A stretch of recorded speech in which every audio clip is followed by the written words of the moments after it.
This organization was started in 1961. Over years, the association has grown. It has 32 corporate members with over 500,000 individual professional members. The membership of the association is diverse in terms of professions, ranging from law, medicine, architecture, human resource, geology, veterinary medicine, accounting, quantity survey, insurance, banking, and the whole lot.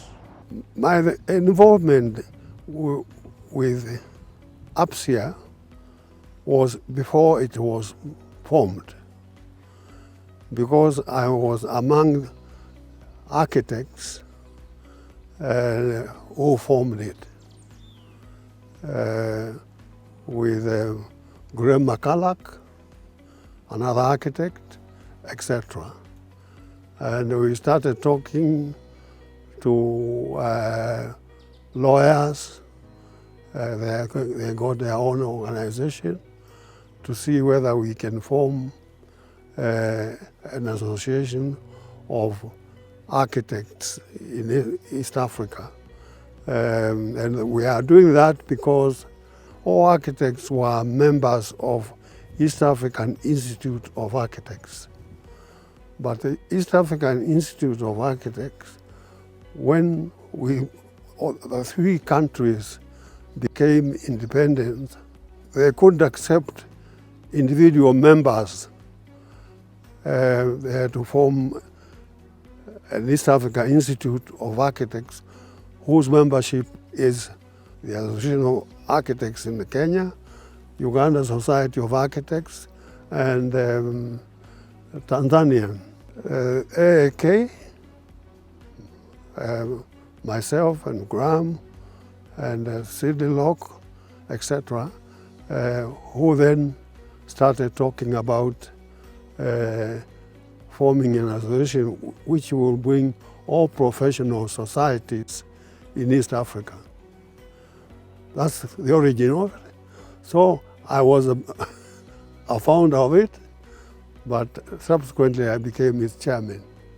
I got involved with Apsea earlier on when I was in the committee from Architecture Association of Kenya, and I chaired a committee under Apsea to review the bylaws of accessibility to buildings. Because the following year, in '92, there was a big international conference here to discuss the same topic. And so we as Apsea and as the association professionals, we were participating in that. And we looked at the bylaws collaborative with the ministry to look at accessibility to buildings. By '92, the interesting part was that the country had gone through a lot of political change.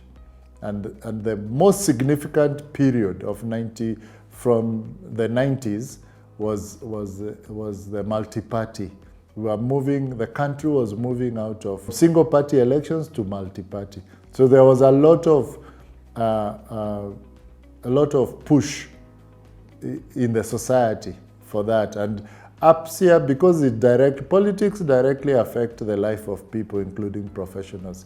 So we were part of the NGO group that really advocated for a more inclusive way of doing business. And so we were not surprised to find ourselves bringing together the associations, bringing together the faith groups.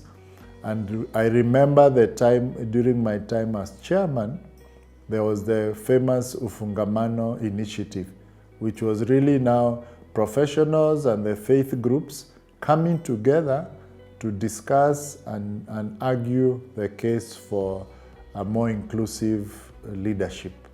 And Apsea was very instrumental into that Ufungamano initiative.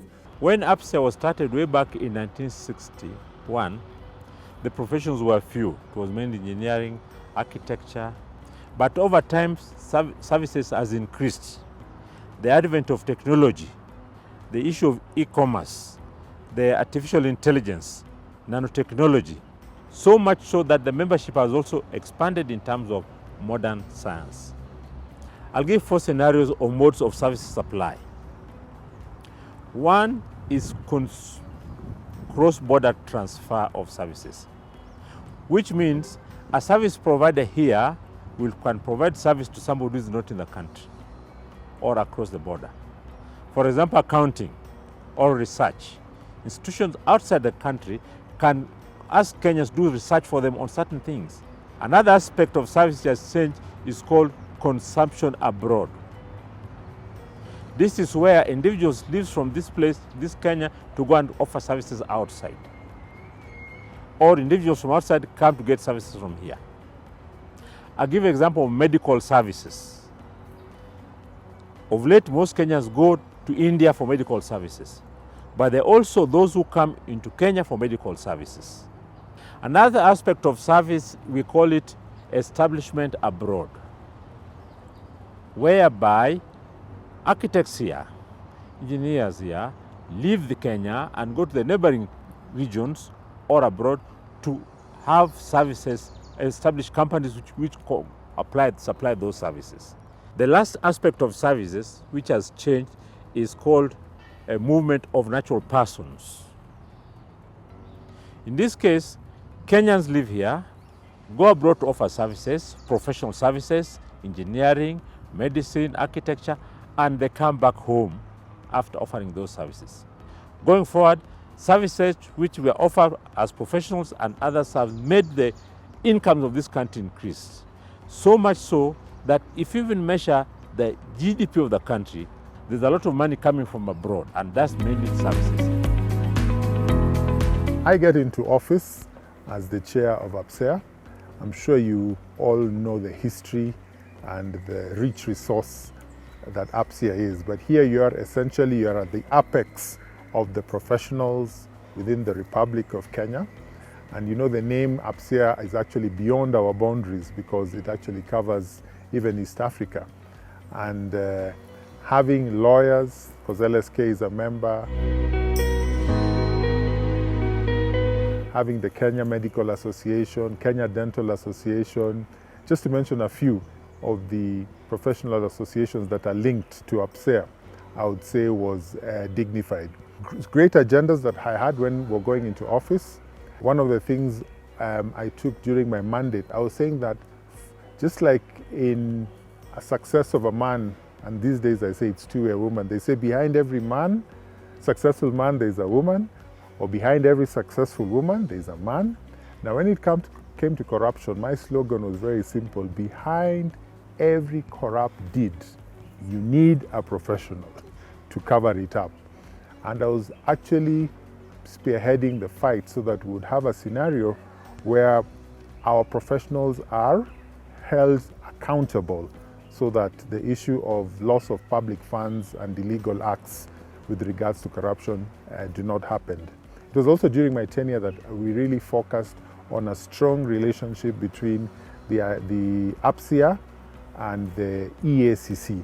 Apsea has really been very close with those institutions. One of the biggest meetings that we did during my tenure is bringing all professionals together, all arms of government together, even the presidency, the executive. We brought the presidency on board, and we had one of the biggest meetings at Bomas of Kenya, where the president came, where the civil society came, where all the donors came, where government was there, judiciary was there, all professionals were there, represented. And we had 2 days of looking at this country and wondering, how can we tackle this issue of corruption? After that, I brought professionals together, and we had the National Professional Convention of 2018.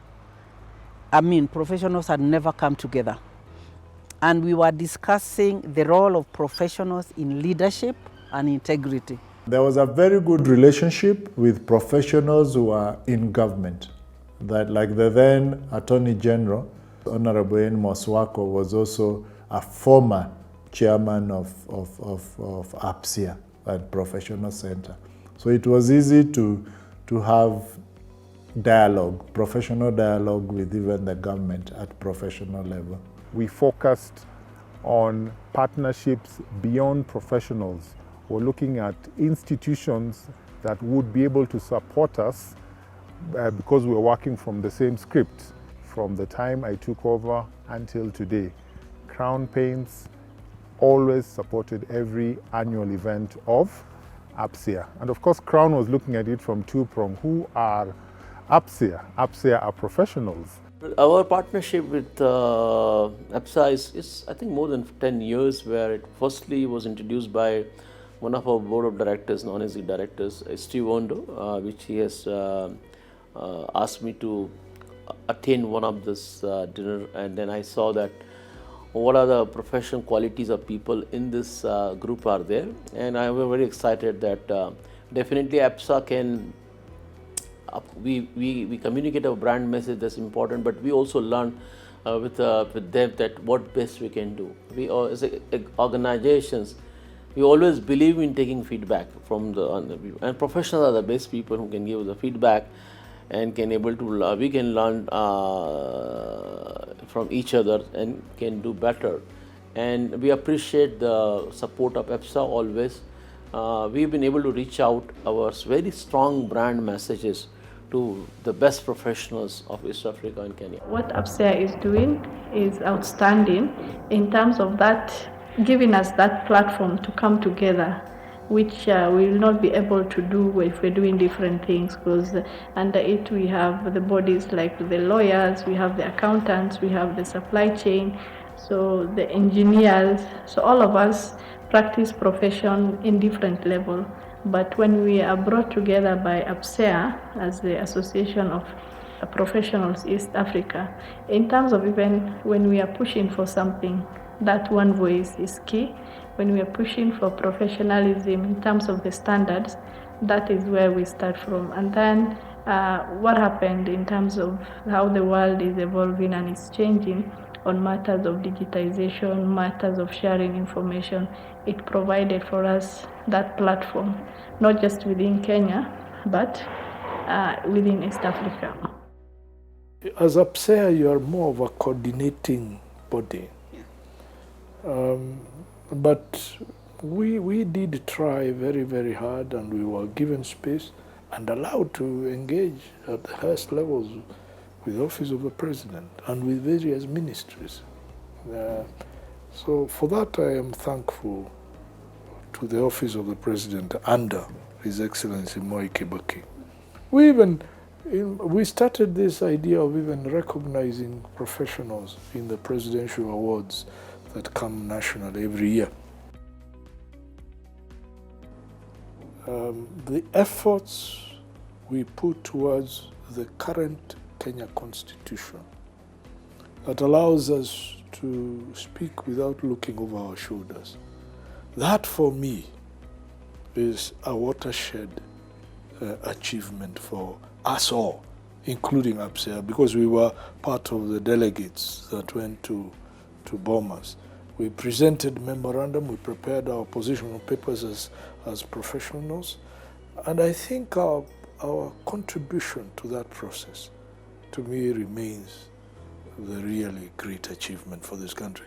Now we can sleep without worrying, we can argue on very many areas without fear. If we can protect that constitutional achievement, this country must and will take off.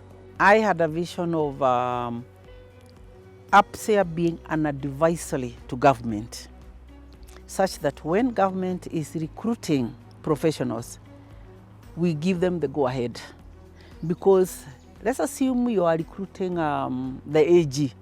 Who knows whether that AG has been working or not working in his past? It is the Law Society of Kenya.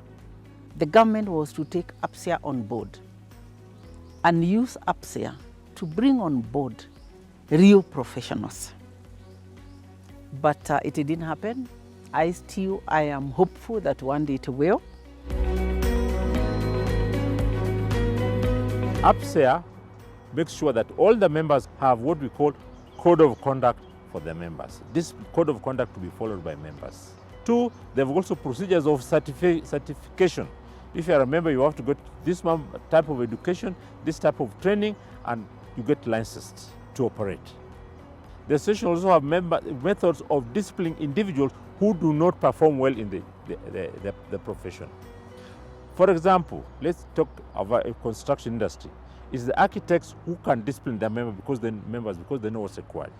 If you come to medicine, it's the doctors who are members of that association who know that this member has not done what's required and has to be punished. The same applied in the law profession. So those are issues of conduct and discipline, and Apsea ensures that members follow their specific methods of developing codes of conduct and also punishing errant members. All the developing and developed nations that have made tremendous change in the same period Kenya has been independent have relied on professional knowledge. In any field, you must allow those with knowledge, those who are highly trained, to exercise their knowledge, to apply it with freedom. Secondly, you must have this culture of service to the community. Apsea membership has really opened up a lot of doors for the association and the profession in general, because then it helps us be able to see and be able to relate with the other professionals and the other professionals within the country. Most important is the advocacy agenda.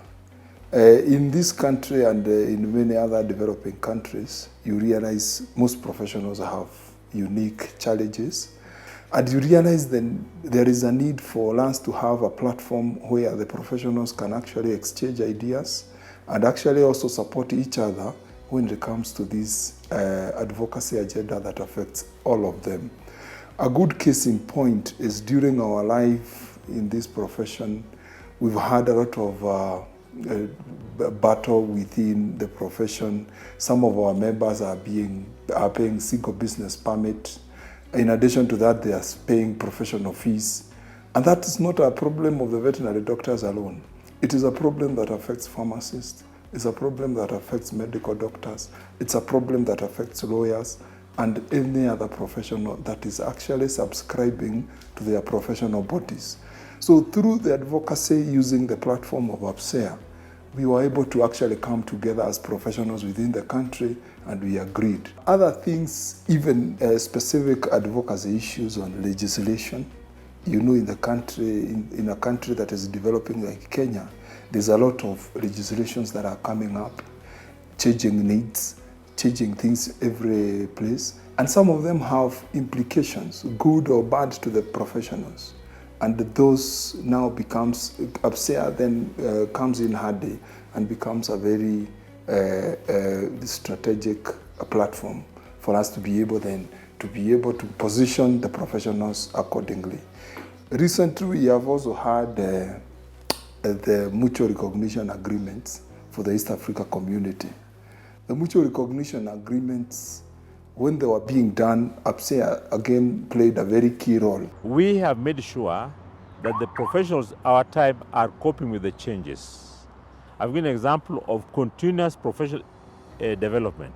It means that every professional, wherever you are, you have to continually do certain exams, attend certain courses so that you are current with the times. The Kenya Professionals Development Fund has been there since 1968 or something. The fund basically is for professionals, how the fund can help professionals to develop their professional careers, training, and all that. In the past, the fund has also helped so many professionals to further their careers, in their respective professions. And we have been, as a fund, quite sort of, we collected funds, we have the funds, we have been investing funds so that it can grow. That's the whole idea, so that the more it grows, we can use it for the purpose or the mandate of the fund. Professionalism is very key in any profession, and not just for accountants, but all the other professionals, lawyers, doctors, engineers, and so on and so forth. And therefore, it's very important for all professionals to be ethical as they discharge, their various expertise. And of course, technology is here with us now, and innovation, I think, is going to be the key going forward. And those professionals who embrace technology, they will be able to survive in the near future. Apsea becomes a reference point for all professional bodies, because when you talk about standards, the professions may be different, but there are certain basic things that are important that particularly speak to standards, speak to ethics, speaks to the code, how you operate, how you relate to the public, and understanding the mandate that you're supposed to add value to the public. You're supposed to be a protector of the public in the specific area where you are mandated as a professional.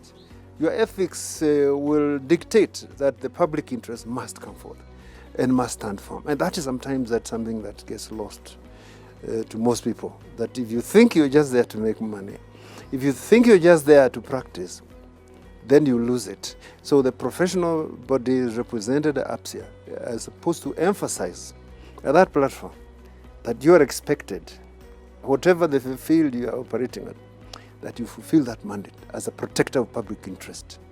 And so that should add value.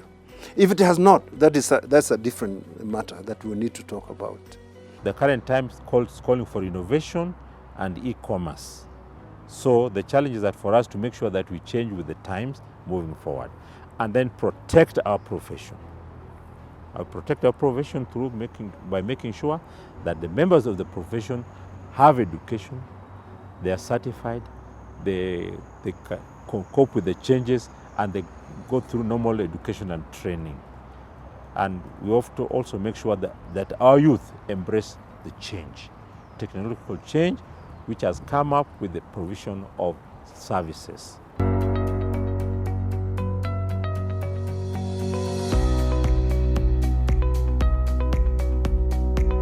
My message is to congratulate the Association of East African Professional Societies for this anniversary which they are celebrating. I hope at my age I'll be able to attend, because I think it will be a jolly folly.